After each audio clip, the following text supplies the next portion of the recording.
सभी रवायत में सुनने के लिए जितने भी गुरु भक्त आ रहे हैं कृपया उनको बैठने का स्थान दें। तो लेकिन सवाल को डिस्टर्ब मत कीजिए। अब हम सुनेंगे परम श्रद्धेय गुरुदेव जी के उपकार।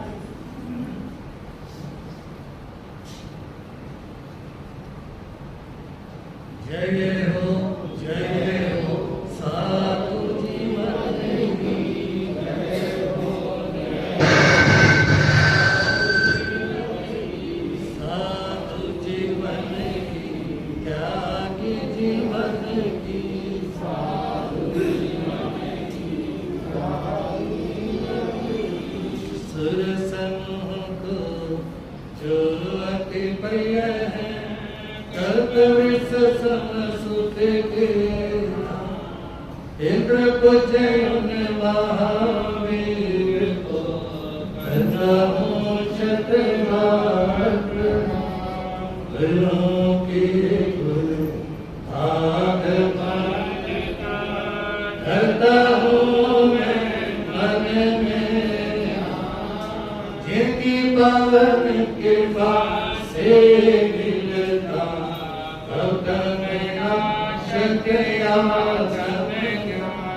निर्मल कीर्ति पावन चरित्र, उत्तम जिनका सदवाचा, महिमाशाली करे उपकारी, उत्तम संयम से कविता, धर्म सेवा भावी पकड़ सन्यासी रहे, गगन गुंजा दो जयकारों से, गुरु प्रेम सुख की बोलो।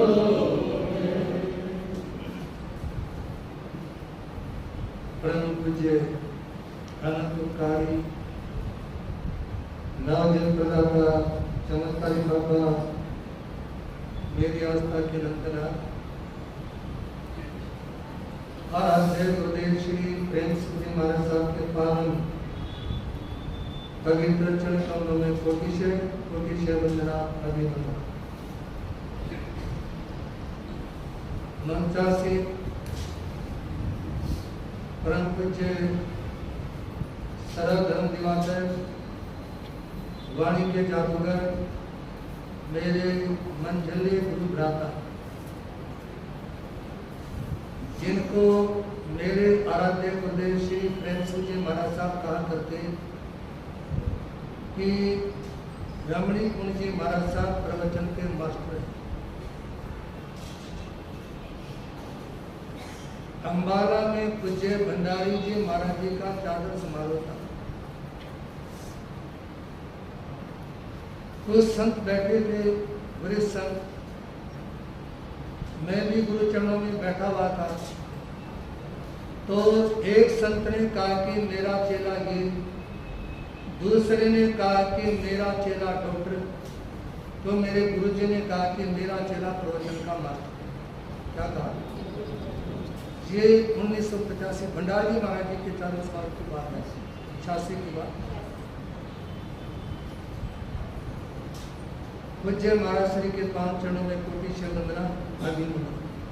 मंचा सिंह साधु जी महाराज साहब मोक्षा विलासी पुण्यवान आत्मा। 2 दिन पहले यहाँ पर चर्चा हुई कि सोमकांत जी महाराज साहब की स्मृति महोत्सव के बारे में, लेकिन उस रोज साधु जी महाराज साहब ने दास का दिन दिया, तो विचार बना कि उनके गुणात्मक जीवन के बारे में कुछ देर विचार किया जाए। महासाधु पूज्य श्री सोमकांता जी महाराज साहब के गुणात्मक जीवन की चर्चा में से पूर्व 2 पंक्तियां हैं, सुने, बिल्कुल बोलने का भाव रखें। परम सेवा भावी प्रभु जय गुरुदेव चमत्कारी बाबा श्री प्रेम सुखी महाराज की जय, बोल चिंतामणि पार्श्वनाथ भगवान की जय। अभी आप लोगों की आवाज में वो दम नहीं है जो दम होना चाहिए।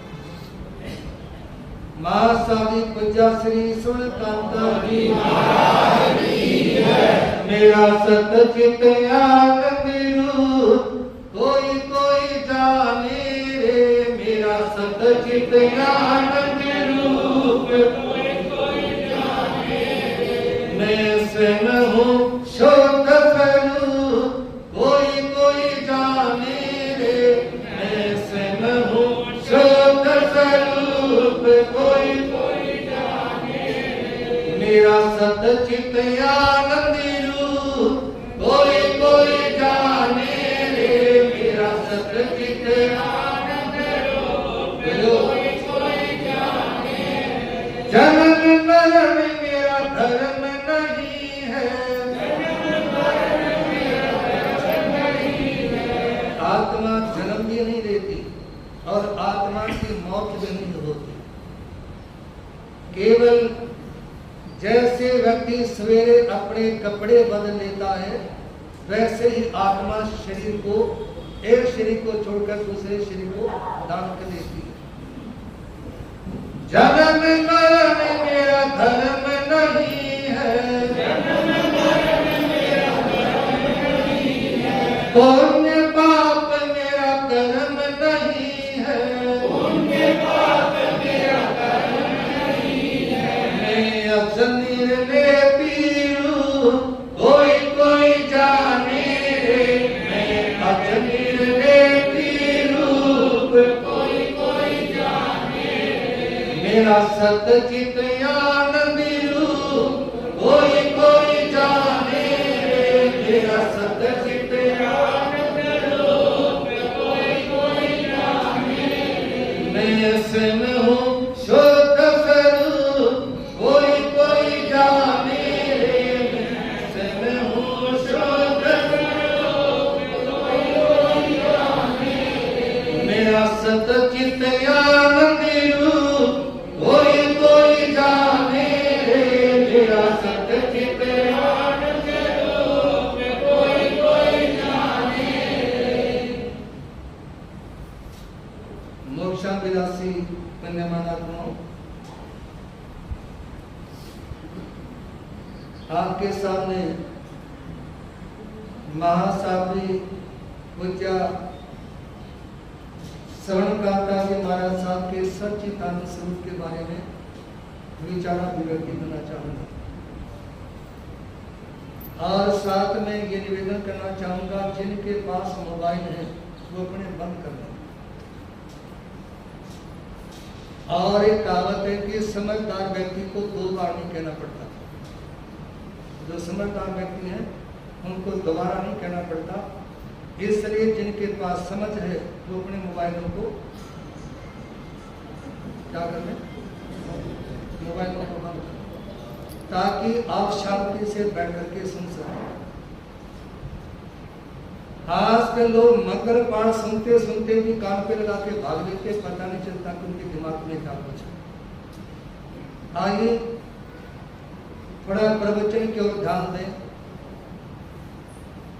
एक व्यंग्यात्मक प्रसंग के माध्यम से विचारों की अभिव्यक्ति प्रारंभ करना चाहूंगा।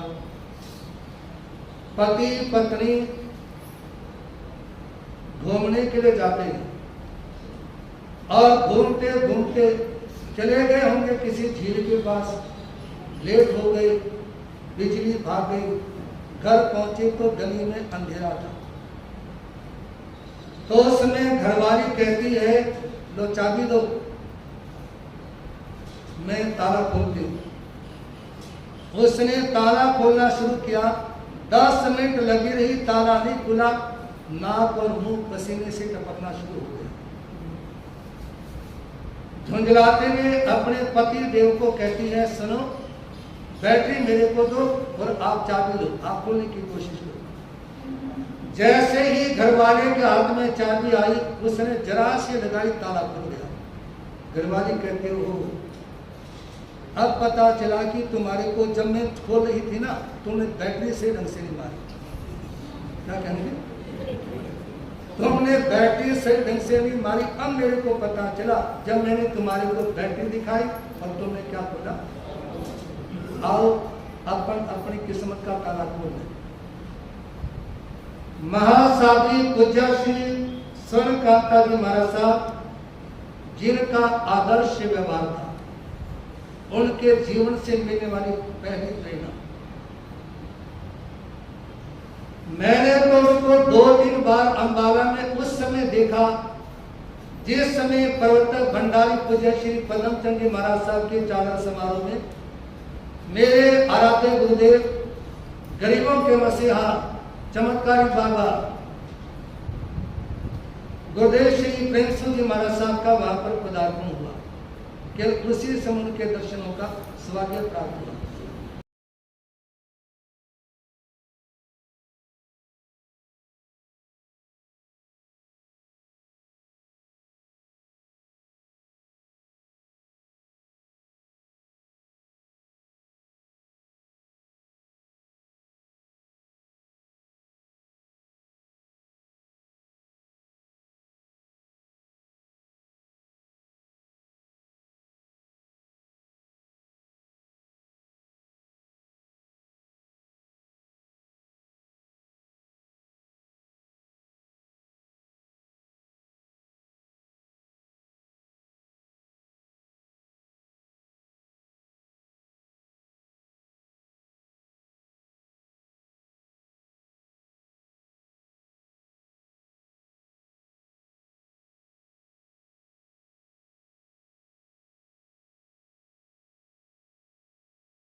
उम्मीद मत रखिए।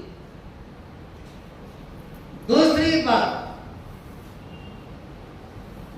महासावी पूज्य सुरकांता जी महाराज साहब के जीवन से जो देखा, उनके हौसले बड़े बुलंद थे और स्वयं कभी हतोत्साहित नहीं होती थी और संगीत पे रहने वाली साध्वी, समीप में आने वाले श्रावक श्राविका, उनको भी कभी हतोत्साहित नहीं होने देती थी। आज तो बहुत सारे ऐसे संत मिल जाएंगे जो कहेंगे कि वे हमारे को तो अपनी साधना से मतलब है। किससे? लोग तो ऐसे करते रहते हैं, मरते रहते हैं, जीते रहते हैं, हमारे को अपनी साधना से क्या है। लेकिन याद रखिए, समाज में वो सारी चीजें मिलेंगी कहां?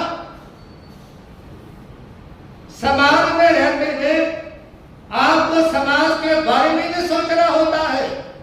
या तो आप जंगल की साधना करो, पब्लिक के बीच में मत आओ। यदि समाज के बीच में आते हो तो समाज के बारे में सोचना भी एक साधु का कर्तव्य बनता है। तो महासावी पूज्य श्री सुरकांता जी महाराज साहब लोगों को प्रतिकूलता में उत्साहित करती।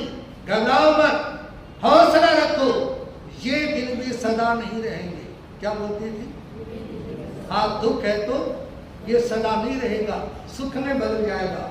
अंधकार को क्यों धिक्कारे, अंधकार को क्यों धिक्कारे? अच्छा हो एक दीप जलाए, अच्छा हो। अंधकार को दोष देने की बजाय एक दिया क्यों ना जला लिया जाए? रोने की बजाय थोड़ा सा मुस्कुराने की आदत क्यों ना डाली जाए? मेरे आराध्य गुरुदेव श्री प्रेमचंद जी महाराज साहब के भक्त थे सरदार श्री संतोष सिंह जी। वो एक बार गुरु चरणों में बैठे हुए थे, एक भाई आया और उसने बैठते ही रोना शुरू किया। जैसे ही गुरुदेव उसकी आंखें पूछने के लिए, आंसू पोंछने के लिए तैयार हुए ना, इससे पहले सरदार जी आने वाले व्यक्ति को कहते हैं, नए रोग है दिल। क्या बोलते हैं? नए रोग है दिल। क्या रोने से तकदीरें बदलती है? रोने से तकदीरें नहीं बदलती कभी। जो लोग हौसला रखते हैं और कर्म क्षेत्र में अवतरित होते हैं, वहां भाग्य की रेखाएं भी अपने आप बदल जाती हैं। तो गुरु जी का एक संदेश का हौसला रखो, अपने को कमजोर मत पड़ने दो। और जो उनके सानिध्य में आता ना, उसको प्रेरित करते दुनिया में आए हो। देखिए कुछ साधु साध्वी तो केवल ये है कि वो अपने बारे में सोचते हैं, वे हम आए तो आपने पूरा पूरा ध्यान रखना है, और दूसरे आए तो कोई बात नहीं। अरे हम आ गए ना, प्योर देसी घी मिल गया ना तुम्हारे को। कौन सा मिल गया? मेरे को समझ नहीं आया कि संत संत होते हैं देसी घी होते हैं। यदि संत देसी घी होते हैं तो बाजार से पीपे खरीद के मतलब करोड़ में से काट जाओ देसी घी है। देसी घी तो है ही, तो बाजार से लाने की क्या आवश्यकता है? बोलो महाराज जी पीपा लगा दिया, ठीक है ना, देसी घी आप हो ही डालते रहो इसके अंदर। लेकिन मुझे यह मालूम नहीं पता चला कि कौन तो देसी और कौन डालना है। कर्म तो व्यक्ति के कर्म है ना। आप निवेदन है किसी भी शब्द की तुलना कपड़े देकर के मत करना। ये कपड़े तो स्कूल की ड्रेस की तरह हैं। आप इस चौराहे पर खड़े होकर ना सवेरे आपको 15 तरह की बसें नजर आएंगी, और उन बसों में बैठे हुए बच्चों के भिन्न भिन्न प्रकार के कपड़े मिलेंगे। तो इसी तरह से जो परंपराएं हैं, ये तो एक व्यवस्थाएं होती है, कोई खास बात नहीं होती। किसी ने धो के पहन लिए, किसी ने बिना धोए पहन लिए, है जी। किसी ने धो के पहन लिए, किसी ने बिना धोए पहन लिए। अरे ऐसे भी बहुत सारे हैं जो आलसी हैं, कपड़े धो नहीं सकते, पड़ोसी धोएंगे उनके, है जी। तो कपड़े नहीं धोने से कोई क्रिया पात्री नहीं हो जाता। और आप लोगों से पूछना चाहूं, क्रिया पात्री किसको कहते हैं? बताएगा कोई? क्रिया पात्री का मतलब काले कपड़े नहीं होते। क्रिया पात्री का मतलब है मन वचन काया का सुंदर व्यापार। आप अपने मन में सुंदर विचार रखो, अपनी जबान के ऊपर प्रेरणादायी शब्द रखो, और अपना व्यवहार ऐसा बना करके चलो कि लोग आपके चरणों में बैठे, आपसे मिले तो उनको शांति मिले। जैसे आचार्य भगवान पूज्य श्री आनंद ऋषि जी महाराज साहब के बारे में, पूज्य श्री आत्मानंद जी महाराज साहब के बारे में, ऐसे गुरु भगवंतों के बारे में लोगों से सुना है कि जब अपन उनके चरणों में बैठते थे ना तो उठने का मन है जी। और ऐसी ही मां सावित्री पूजा स्वर्णकांता जी महाराज साहब, देखिए 11 बज गए हैं और आप लोग आराम से बैठे हो ना। बोलो तो इसको कोई भगवती सूत्र का प्रश्न नहीं है, आप बैठे हो सामने, आराम से बैठे हो ना। बोलो तो सही, आराम से बैठे हो ना। एक आधा युक्तना है, आराम से बैठे हो ना। ये गुरु जी की कृपा तो है, क्योंकि जिन महापुरुषों का पुण्य बरसता है, जिन्होंने अपनी जिंदगी में साधनाएं की होती हैं, उनकी साधना के पुण्य प्रमाण स्वभाव में रह जाते हैं, और लोग वहां शांति से बैठ करके श्रवण करते हैं। तो मां सावी पूजा श्री स्वर्णकांता जी महाराज साहब आने वाले लोगों को प्रेरित करती थी। एक तो होता है अपने काम निकालना, एक होता है लोगों को सेवा की प्रेरणा देना। आप गरीबों की सेवा करें, कपड़े वितरित करें, अनाथालयों में जाकर के सेवा करें, गौशाला में जाकर के सेवा करें, विधवाओं का सहयोग करें, अंग विद्यालय में जाकर के सेवा करें। ऐसी प्रकार की प्रेरणाएं वो गुणी जी क्या करती। कहते हैं दुनिया में आए हो ऐसा उसको दिखाओ कि दुनिया याद रखे। दुनिया में आए हो तो ऐसा कुछ कर दिखाओ कि दुनिया याद रखे, वरना कीड़े मकोड़ों की तरह खुद के लिए क्या जीना और क्या मरना। वरना खुद के लिए बोलो, वरना खुद के लिए क्या जीना और क्या मरना। और गुरुनी की महिमा, उन्होंने अपनी जिंदगी लुटा दी लोगों की भलाई में, लोगों के क्लेश काटने में, लोगों के संकट काटने में, लोगों की बीमारी मिटाने में। और जो ऐसे जिंदगी लुटाई जाती है ना, वास्तव में वो जिंदगी लुटती नहीं है, वो जिंदगी परमात्मा के मार्ग के पर आगे बढ़ जाती है। भगवान महावीर, भगवान परशुराम, भगवान ऋषभदेव और भगवान महावीर, श्री कृष्ण जी, हनुमान जी, इन सब महापुरुषों ने अपनी जिंदगी लुटाई लोगों के कर्म काटने में, क्लेश काटने में, समस्याओं को मिटाने में। तो जिंदगी लुटाई या वो अमर हो गई? है जी? जो अपनी जिंदगी लोगों के भले में लुटा देते हैं वो अमर हो जाते हैं, और जो फिर अपने स्वार्थों को सिद्ध करने में लगे रहते हैं उनकी जिंदगी बर्बाद हो जाती है। तो इसलिए महासावी पूजा स्वर्णकांता जी महाराज साहब, जिन्होंने सारा जीवन वो परोपकार करते रहे, राहे खुदा में जिसने लुटाई है जिंदगी, राहे खुदा में जिसने लुटाई है जिंदगी, मरने के बाद उसने ही पाई है जिंदगी, मरने के बाद। आज महासावी पूजा स्वर्णकांता जी महाराज साहब के तोले में उनकी शिक्षा प्रशिक्षा मेरे ख्याल से 60-70 के करीब होंगे, है जी? कोई 70-75 भी पहुंच जाएगी, ठीक है ना? और 54 का जोड़ दो ना, 9 का अंक बन गया पूरा, ठीक है ना? तो इसलिए निवेदन मतलब उनके गुरु में जो साधवी, एक से प्रवचन का, एक से आगमों की नेता, एक से संकटों को काटने वाले। देखिए जहां तक यहाँ महाराज जी बैठे हैं, संतोष जी महाराज साहब, ठीक है ना, इनके सानिध्य में बैठे आप लोग। इसी तरह से किरणा जी महाराज जी हैं, श्रुति जी महाराज जी हैं, और साथ में बड़ा भला करते हैं। श्रुति जी महाराज जी ऐसे दबंग साधवी हैं, किसी भी क्षेत्र में वो स्टैंड लेती है ना, वहां स्थाना की ताली सेक्टर 22 की भी खड़ी कर दी, जयपुर की खड़ी कर दी, और कई जगह पर है। ये सभी पूरे ग्रुप के ऊपर गुरुनी जी की कृपा है, स्वर्णकांता जी महाराज साहब की, चाहे संतोष महाराज जी हैं या आज के मंच संचालक हैं या अन्य साधु हैं, जहाँ गुरु की गुरुनी की कृपा होती ना, वो कमी किसी चीज की नहीं रहती। और इसी के साथ अंत में कहना चाहूंगा, सदगुरु जी कृपा करी, गई विपत्ति सब दूर, सब चिंता ज्यादा है, सुख संपत्ति भर गई। जहाँ गुरु कृपा होती है वहाँ सभी तरह की समस्याएं विपत्तियां निकल जाती है, चिंता व्याधि सब दूर हो जाती है, और आत्मा अध्यात्म के मार्ग पर आगे बढ़ती रहती है। और आज के इस पावनतम कार्यक्रम को सानिध्य प्रदान किया वाणी के जादूगर परम पूज्य श्रद्धेय श्री रमणी कुंज जी महाराज साहब, और महाराज साहब के सानिध्य से इस सभा की गरिमा कई गुना ज्यादा बढ़ गई।